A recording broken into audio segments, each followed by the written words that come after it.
और द्रव के जब हम टुकड़े करेंगे तो अंत में हमें ऐसा कण प्राप्त होगा जिसको हम परिभाषित या उसको विभाजित नहीं कर सकते। परमाणु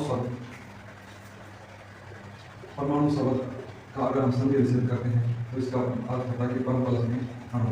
परम का मतलब होगा सबसे छोटे, सबसे छोटा, सबसे छोटा, और अणु का मतलब होगा कण, यानी वह सबसे छोटा कण जिसको हम विभाजित नहीं कर सकते, वह परमाणु है। और परमाणु के बारे में जॉन डाल्टन ने अपना सिद्धांत प्रतिपादित किया था 1808 में। सबसे पहले 1808 ईस्वी में जॉन डाल्टन नामक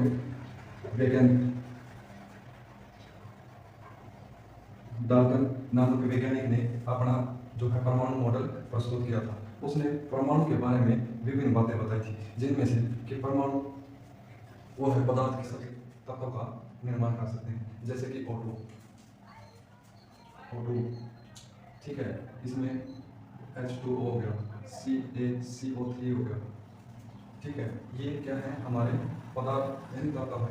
इसमें ये कैल्शियम है, ये कार्बन और ये 3 ऑक्सीजन के अणु, ठीक है। इसके बारे में आप विस्तार से आगे ध्यान देंगे। पहले आपको परमाणु के बारे में बताना चाहिए। देखिए, परमाणु शब्द ग्रीक भाषा के एटम शब्द से बना है, जिसका अर्थ है कि जिसको तोड़ नहीं सकते, ठीक है। और अगर परमाणु शब्द का अगर हम संधि विच्छेद करते हैं तो इसमें से 2 चीज निकलेंगे, एक तो परम निकलेगा और एक निकलेगा अणु। परम का मतलब सबसे छोटा, सबसे छोटा, और अणु का मतलब है यानी स्मॉलेस्ट पार्टिकल इन मैटर, ठीक है ना। पदार्थ की सबसे छोटी इकाई क्या कहते हैं, परमाणु कहते हैं। और विभिन्न प्रकार के परमाणुओं से मिलकर किसका निर्माण होता है, पदार्थ का निर्माण होता है, तत्व या फिर द्रव होते हैं, ठीक है। ये भिन्न भिन्न प्रकार के होते हैं, ये रासायनिक अभिक्रिया में भाग लेते हैं। फिर देखिए 1808 ईस्वी में, 1808 ईस्वी में जॉन डाल्टन नामक वैज्ञानिक उन्होंने अपना परमाणु मॉडल प्रस्तुत किया। लेकिन ये तो शुरुआत थी। इससे पहले यानी आज से करीब 400 ईस्वी पूर्व हमारे भारतीय दार्शनिक महर्षि कणाद और काफी सारे दार्शनिक थे, उन्होंने पदार्थ के बारे में पहले बता दिया था कि पदार्थ, उनका कहना था कि जब एक लकड़ी के समान, जिस तरह एक लकड़ी को हम तोड़ते चलेंगे ना, तो उसका एक ऐसा कण हमें प्राप्त होगा जिसको हम विभाजित नहीं कर सकते। या फिर उनका कहना था कि पदार्थ के कण इस प्रकार होते हैं जैसे कि एक रेत के कण, मिट्टी के कण होते हैं, उसी प्रकार जॉन डाल्टन ने अपना परमाणु मॉडल प्रस्तुत किया था 1808 में। इसमें इसने बताया था कि पदार्थ की सबसे छोटी इकाई क्या है, परमाणु है। पदार्थ की सबसे छोटी इकाई क्या है, परमाणु।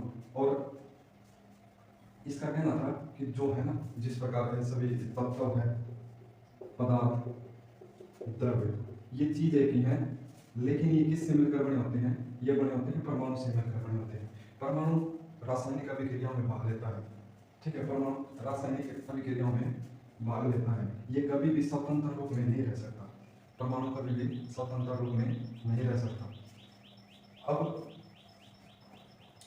जॉन डाल्टन से अगर आगे बात करें तो इसी समय जॉन डाल्टन के बाद एंटोनी बोन,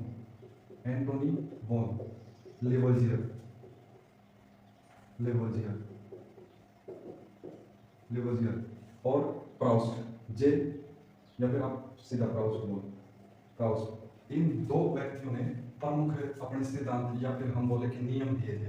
इनमें से एक था द्रव्यमान संरक्षण का नियम और एक शिथिल अनुपात का नियम। यानी शिथिल अनुपात का नियम क्या है कि जब किसी भी पदार्थ को आप रासायनिक अभिक्रिया के दौरान या फिर कहीं से प्राप्त करोगे या फिर रासायनिक अभिक्रिया के दौरान बनाओगे तो वो क्या करेगा, उस दौरान उसका अनुपात शिथिल रहेगा। इसमें हम द बेस्ट उदाहरण लेते हैं H2O।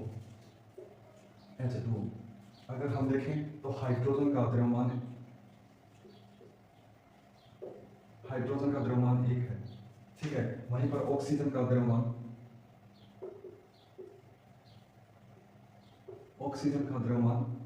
16 यानी 16 है। और देखिए यहाँ पर हमारे पास 2 हाइड्रोजन है, तो ये करेंगे 2 यानी हाइड्रोजन का द्रव्यमान कितना है, 2।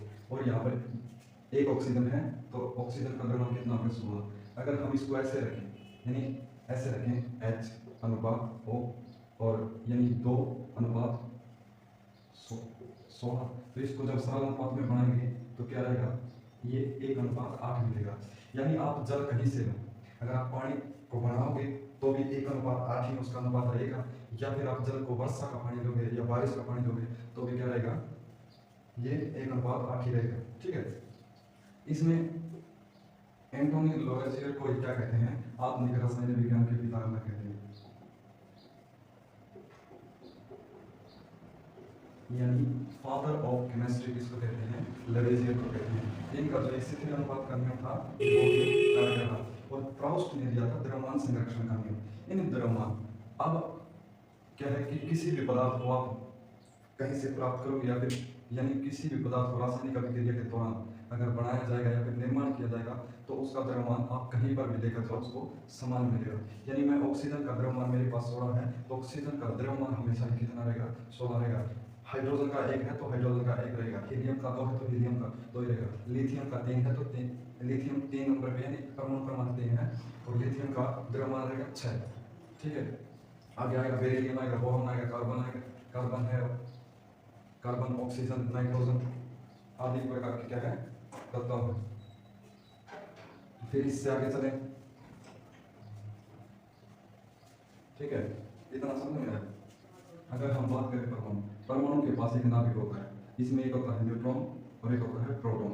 प्रोटॉन पर आवेश होता है पॉजिटिव, यानी ये रहेगा धनायन, धनायन, और न्यूट्रॉन पर चार्ज रहेगा उदासीन, उदासीन, और इसके बाहर को चक्कर लगाते हैं इलेक्ट्रॉन। चलो, इलेक्ट्रॉन जिस पर नेगेटिव चार्ज रहेगा।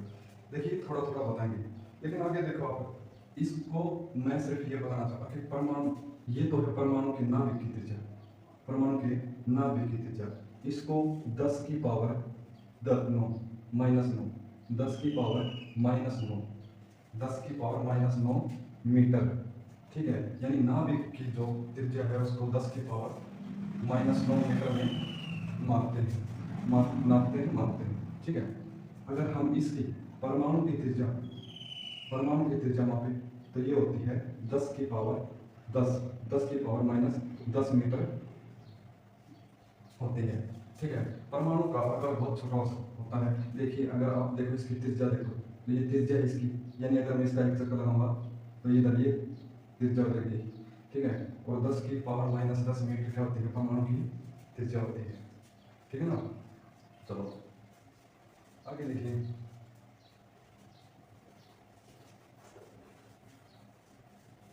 परमाणु का आकार बहुत छोटा होता है, जिसको ये तो आपको बता चुका हूँ। ठीक है ना, चलो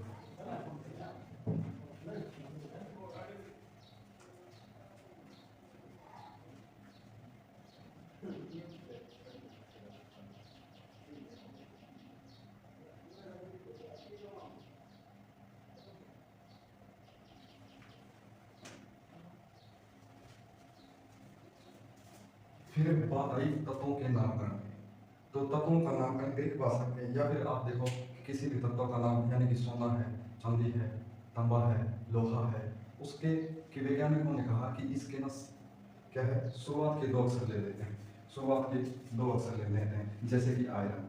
ठीक है, आयरन, अगर वैज्ञानिकों ने कहा कि हम आयरन के 2 आगे के अक्षर ले लेंगे तो क्या बन जाएगा, ये आयरन का प्रतीक बन जाएगा, प्रतीक। लेकिन ये आयरन होता है लोहा, यह भी क्या है, ग्रीक भाषा के फेरम शब्द से ही बना। किससे बना है, फेरम, फेरम, फेरम, फेरम। और यहाँ पर ये अगर आप आयरन का प्रतीक देखोगे तो लोहे का प्रतीक होता है Fe। ठीक है, सोडियम, सोडियम होता है सोडियम। ठीक है, सोडियम सबसे क्रियाशील धातु, सबसे क्रियाशील धातु, लेकिन इसका क्या होता है, Na होता है। तो ये किससे बना है, नेट्रियम से बना है, नेट्रियम से बना है। यानी वैज्ञानिकों ने क्या कहा कि पहला अक्षर क्या है, बड़ा, और दूसरा वाला क्या रहेगा, छोटा, वो क्या कहलाएंगे, तत्व कहलाएंगे। लेकिन जब दोनों अक्षर बड़े हो जाएंगे तो क्या हो जाएंगे, यौगिक बन जाएंगे। क्या बन जाएंगे, यौगिक। ठीक है, यानी ये बात रही तत्व बनेगा, और तत्वों का निर्माण नाम